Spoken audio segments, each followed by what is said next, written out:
Hi, friends, and anybody else that I don't know who's viewing this video. I just wanted to make a short video talking about the topic of so-called ghost guns. Um, this term has been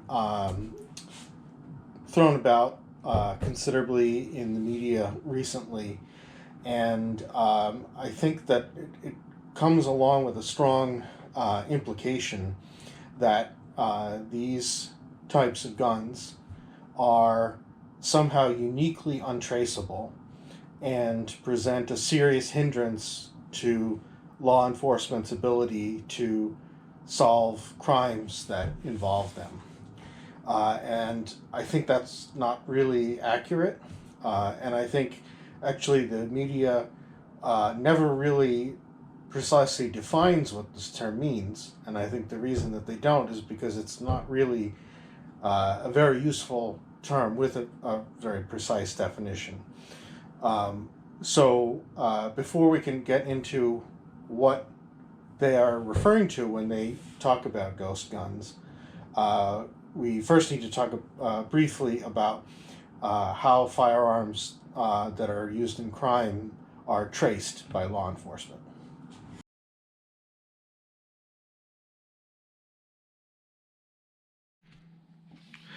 Okay, so this is how tracing by serial number works. The manufacturer of the firearm, as well as distributors and gun stores, all are federal firearms license holders, FFLs, and FFLs are required to maintain a record of all transactions by serial number. So in this case, a gun manufactured by manufacturer A that's sold to distributor B, there would be a record in the bound book of manufacturer A of that transaction.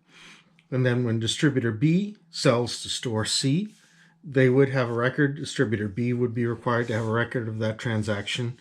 And then when store C sells to a private individual customer, they would also keep a record of that transaction by serial number. And in addition, because it's a transaction to a private individual, there would be a NICS criminal background check, National Instant Criminal Background Check System, represented by this filled-in circle here. So now that a customer D has the gun, let's say he later on decides to sell it to customer F. So that could either be that he already has identified customer F and they've agreed to buy and sell the gun. But for any one of several reasons, they do this transaction through a gun store, store E. And so there would be, in that case, a NICS check of customer F required. And there would also be a record of the gun having come from customer D and going to customer F in the bound book of FFL holder store E.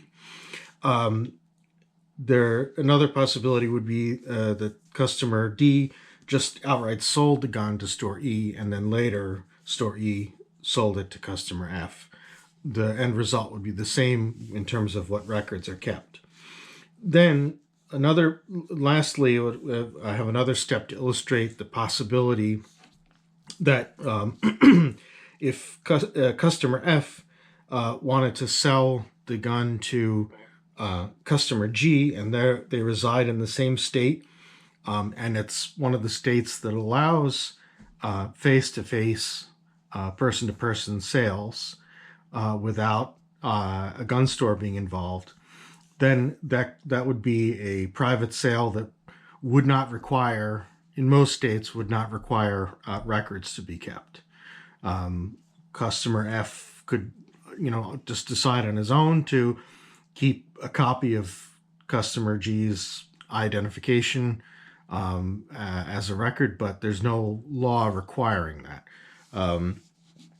So when the ATF or other law enforcement goes to trace a gun, they by serial number, so they have the gun. They want to know who was the last legal owner of that gun. They have to go all the way back to the manufacturer, ask them, "Hey, who did you sell serial number 1234 to?" And they'll say, "Oh, distributor B." And then they have to go to distributor B, find out who they sold it to, go to store C, find out who they sold it to, and that gets them to the first private individual owner. And then they would have to work forward from there. Probably that person would be able and willing to tell them that they sold it to store E, and then the records at store E would be able to tell law enforcement that it was customer F that got it. But there's no requirement that customer F have any record of who customer G was. So probably they can trace it to customer F. Maybe they can trace it to customer G, but that's not clear that they'll be able to do that based on what's required in the law.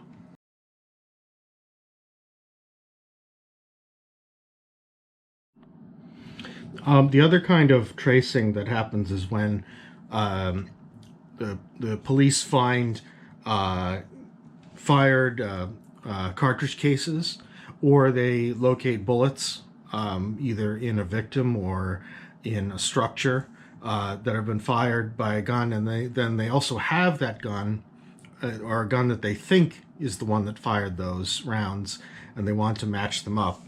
And the way that is done is by looking for characteristic marks that the gun leaves on the spent case or on the bullet. And the elements or the parts of the gun that leave those marks are the firing pin, the face of the bolt, also sometimes known as the breech block, the inner walls of the chamber, and the rifling within the barrel. Sometimes a few other parts like the ejector or the extractor, but those are the main parts that might leave markings, characteristic markings on the case or on the bullet that would allow it to be matched up with the gun.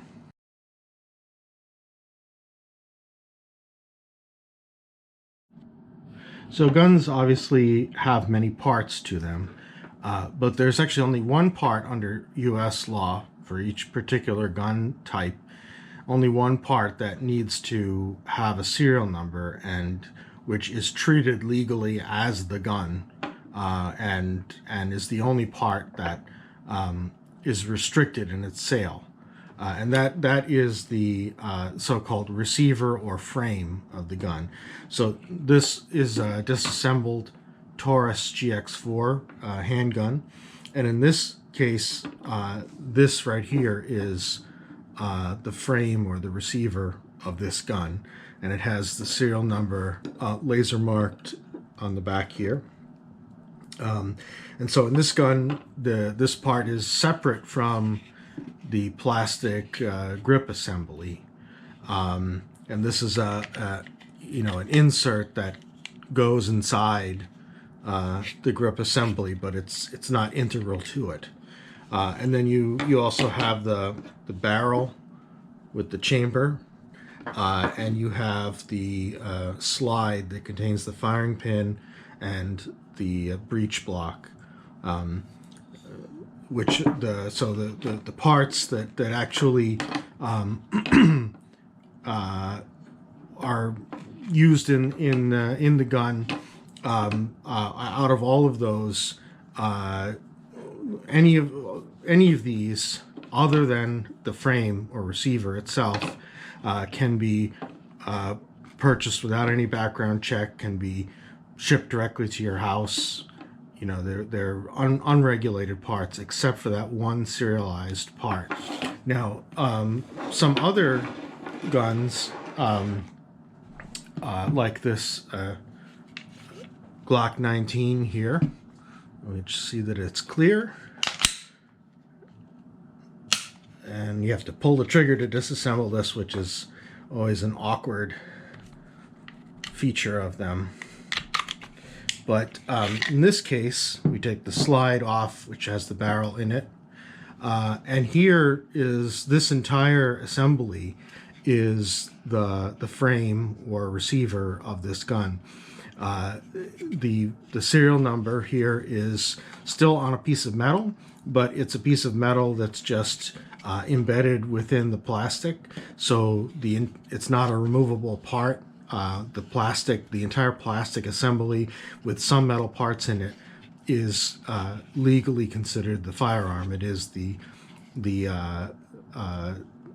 restricted part, the part that can only be purchased from with a background check if you're buying it from a commercial gun dealer.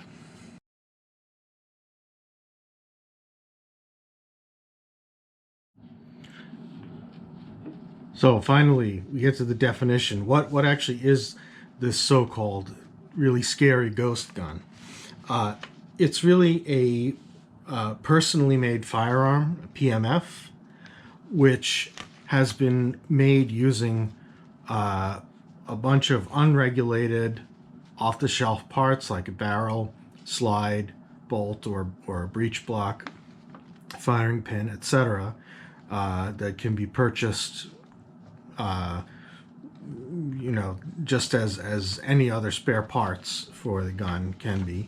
And then for the one regulated part, the one part that is required to have a serial number when it is produced commercially, that is the frame or receiver, that one part is either a 3D printed plastic part, possibly with some metal inserts, or it's an assembly that is purchased as a sort of a blank or a partially formed receiver, which then the person who is making this gun needs to do additional machining steps on to produce a functional receiver.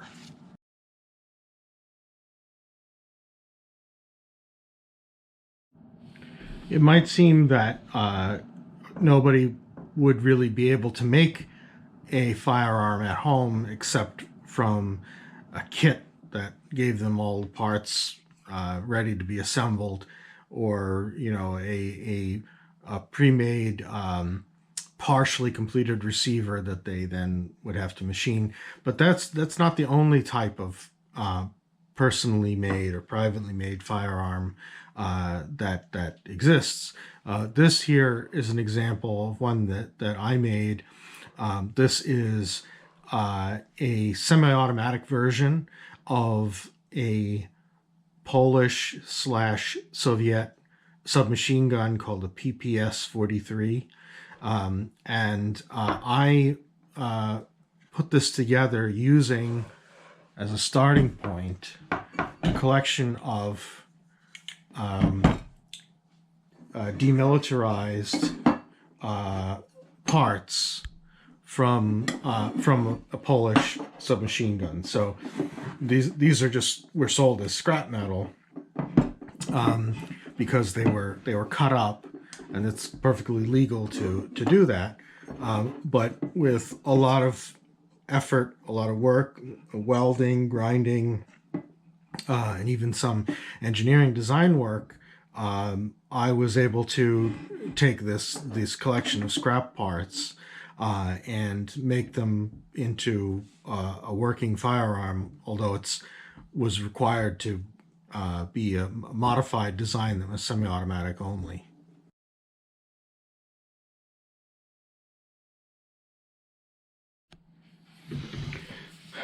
So the claim that usually goes along with this ghost gun term is that it's untraceable, or sometimes they might complain about the fact that it allows you to obtain a gun, or it is a type of gun that you can obtain without a criminal background check.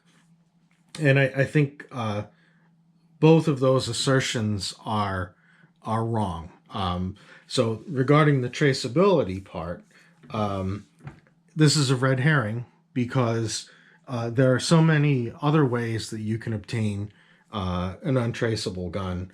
You can buy it on the street, in which case there's no chain of records of ownership.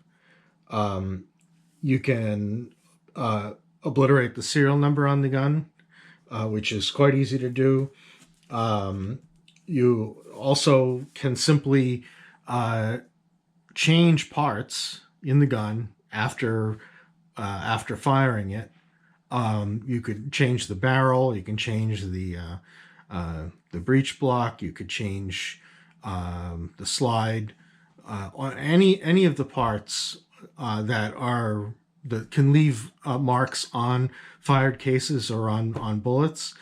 Those are none of those are regulated parts. They can all be freely changed.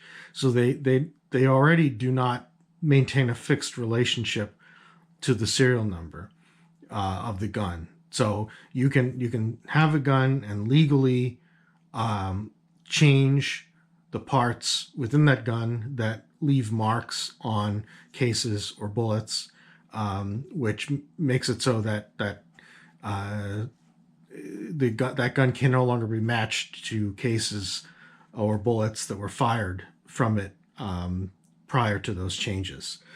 And then also there are legal private sales that would break the chain of records going back to the manufacturers and make it impossible to trace.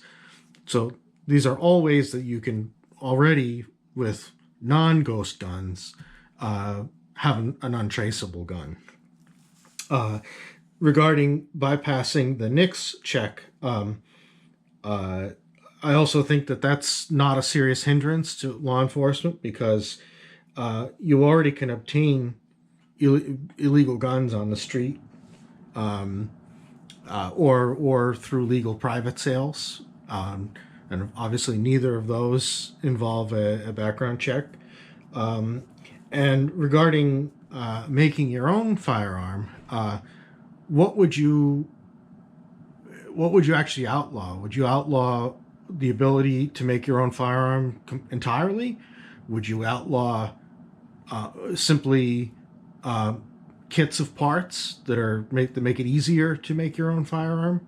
Would you outlaw the partially completed receivers that are a sort of starting point for making your own receiver?